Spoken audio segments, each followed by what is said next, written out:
రక్తంలో calcium, phosphate, uric acid లవణాలు అధికం కావడం వల్ల మూత్రపిండాల్లో రాళ్లు ఏర్పడతాయి. అధికంగా ఉన్న లవణాలు స్ఫటిక రూపంగా మూత్రపిండాల పొరల్లో ఆకారాలు మారుతూ నిల్వ ఉంటాయి.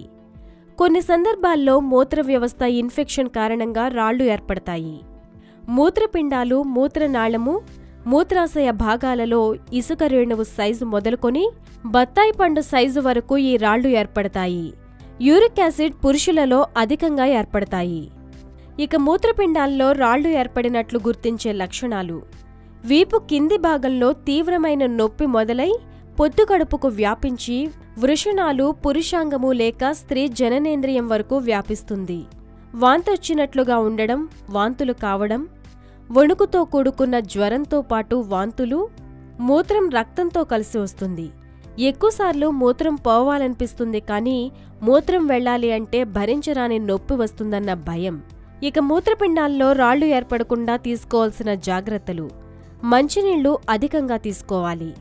అలా ధారాళంగా నీరు త్రాగితే మూత్రం పలచబడి ఉప్పు, ఖనిజ లవణాలు కాన్సంట్రేట్ కాకుండా ఉండి మూత్రపిండాల్లో రాళ్లు ఏర్పడకుండా ఉంటాయి. పాలు, వెన్న లాంటి డైరీ ఆహార పదార్థాలలో కాలుష్యం అధిక శాతం ఉంటుంది.